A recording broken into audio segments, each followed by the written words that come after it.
Bersyukur kepada Allah, hari ini kita sama-sama kembali silaturahim, silaturruh dalam manhaj online internasional subuh. Pada kesempatan pagi hari ini, saya akan tabaruk kitab Miftahus Sudur daripada Tuan Syekh Ahmad Saibul Wafa Tajul Arifin. Saya akan bacakan Bismillahirrahmanirrahim. Wa qala Allahu Ta'ala wa ma khalaqtul jinna wal insa illa liya'budun. Ay liya'rifuni. Ay la ya'rifuni. Faman lam ya'rifu fa kaifa ya'buduh. Fal ma'rifatu innama tahsulu bikasfil hijabi an hujubin nafsi an mir'atil qalbi. Bitasfiyatiha fayaro fiha jamal kanzi al makhfiyyi fi sirri lubbil qalbi. Qala Allah Ta'ala fil hadisil qudsi kuntu kanzan makhfiyan fahababtu an u'rafa fa khalaqtul khalqa a'rafa likai u'rafa.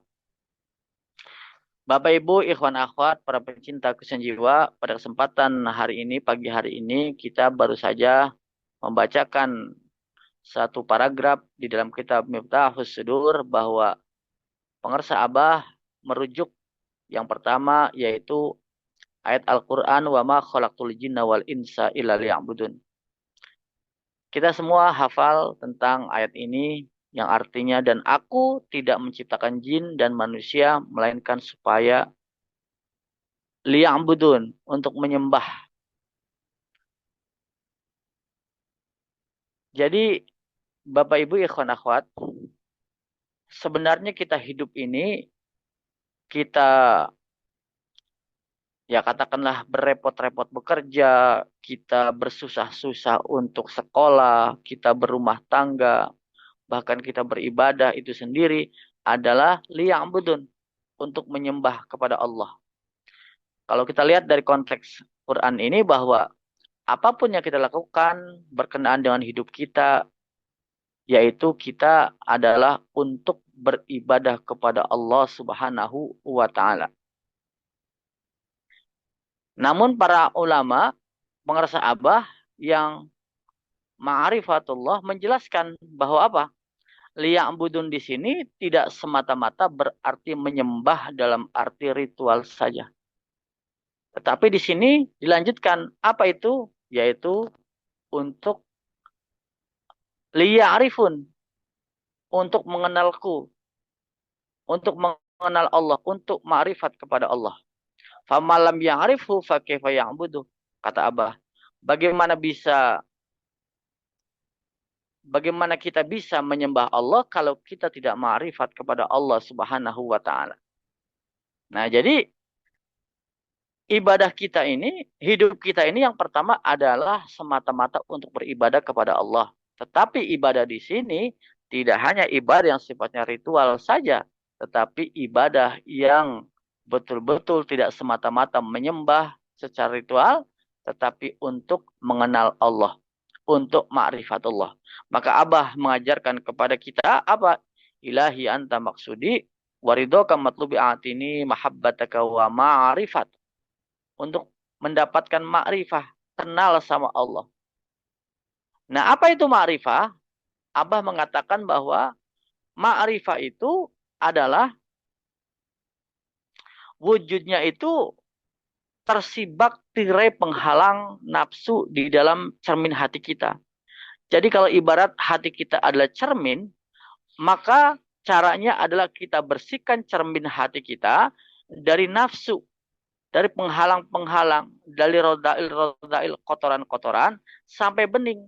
Nah, kemudian kata Abah, ketika kita bitasfiyatiha membersihkannya, faya rofiha jamal al-kanzil makhfi fi sirrubil qalbi. Maka kita akan melihat bagaimana beningnya hati kita, beningnya cermin itu yaitu sebuah apa? Sebuah jamal, keindahan, harta yang tersimpan di dalam di dalam lubil qalbi, kedalaman hati kita. Nah, apa itu harta yang tersembunyi? Harta yang tersembunyi adalah sebagaimana dalam hadis kursi katakan bahwa aku adalah harta tersimpan kata Allah. Lalu aku ingin dikenal, maka aku ciptakan makhluk agar aku dikenal. Harta yang tersimpan, yang indah, yang luar biasa itu adalah Allah Subhanahu wa Ta'ala. Inilah aku. Aku adalah harta yang tersembunyi, kata Allah. Aku ingin dikenal, maka aku ciptakan makhluk agar mereka mengenal aku. Nah, jadi maksudnya adalah Allah adalah harta yang maha indah. Tetapi kita tahu harta yang maha indah inilah tidak tampak di mata kasar, dia tersembunyi di balik cermin hati kita masing-masing. Tetapi persoalannya adalah apa? Persoalannya adalah di dalam cermin hati kita ada kotoran, tertutup debu, ada buram, maka tidak kelihatan, tidak jelas. Apa itu tirainya? Apa itu penghalangnya? Tertutup apa? Ada nafsu, ada ego, keinginan duniawi yang berlebihan, yang tidak menyeimbangkan ukhrawi, cinta pada diri sendiri yang berlebihan, dan lain sebagainya. Di situ ada nafsu, ada dengki, ada sombong. Maka cermin hati itu tertutup gitu. Kita bisa bayangkan kita ketika melihat cermin yang buram di rumah kita, di kamar kita.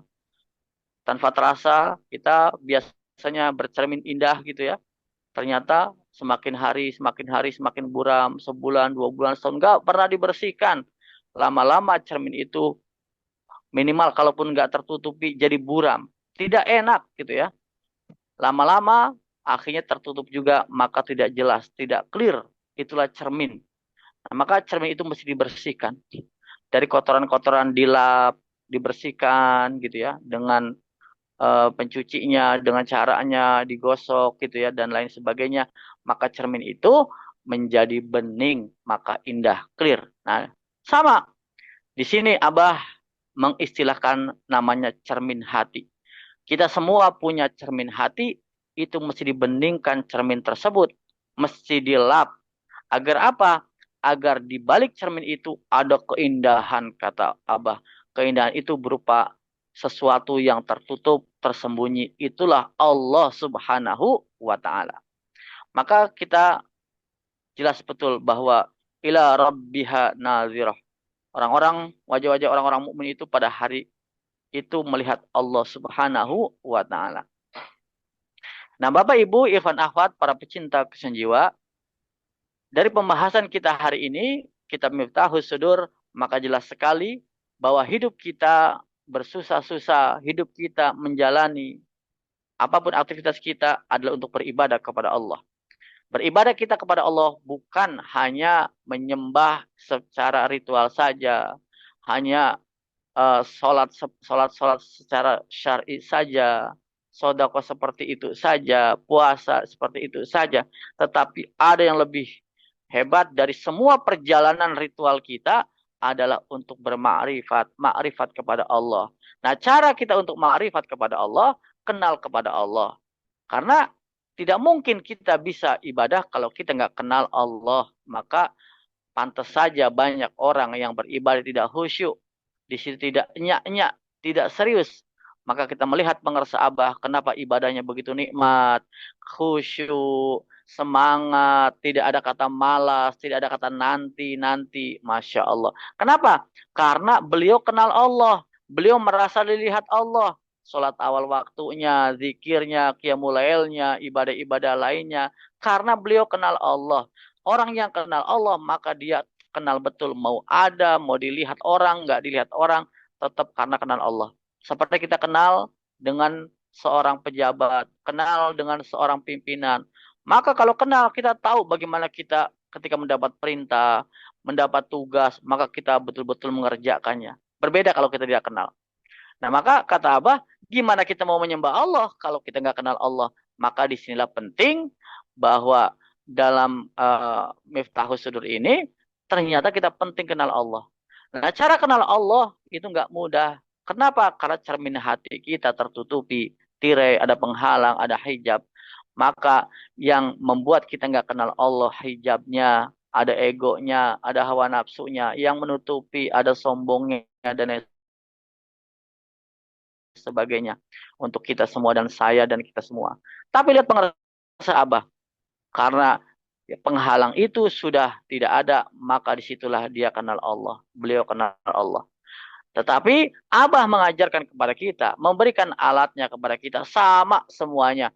Baik murid biasa, baik dia profesor, baik dia ulama, kiai, bahkan Abah sendiri alatnya sama dari gurunya, yaitu zikir. Zikir inilah alat untuk membersihkan, untuk mengurai, untuk memberikan kebersihan pada cermin hati itu dari kotoran-kotoran. Dibersihkan, kotorin lagi, bersihin lagi, kotoran lagi, bersihin lagi.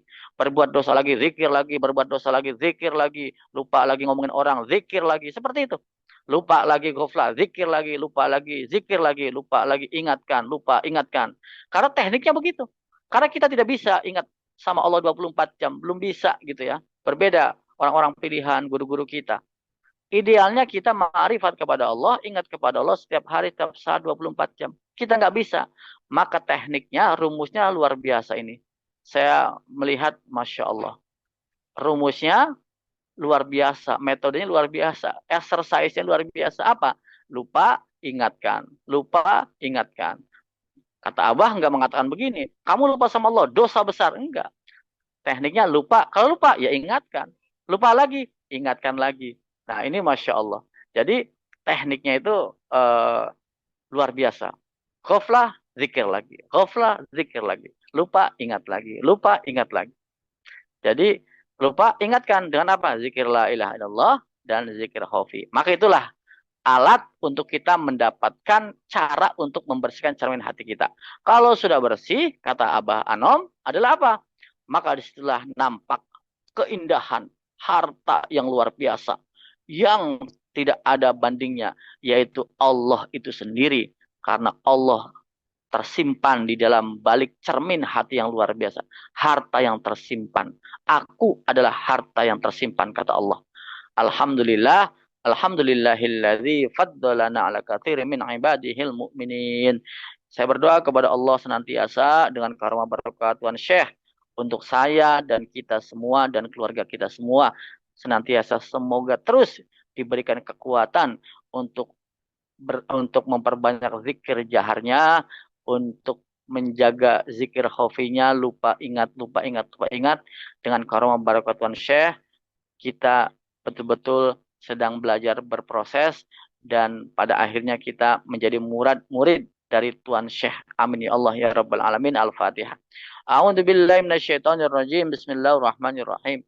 Alhamdulillah rabbil alamin arrahmanir rahim maliki yaumiddin. Iyyaka na'budu wa iyyaka nasta'in. Ihdinas siratal mustaqim. Siratal ladzina an'amta 'alaihim ghairil maghdubi 'alaihim waladdallin. Amin. Terima kasih, mohon maaf. Sehat berkah segalanya semuanya selamanya. Wassalamualaikum warahmatullahi wabarakatuh. Waalaikumsalam warahmatullahi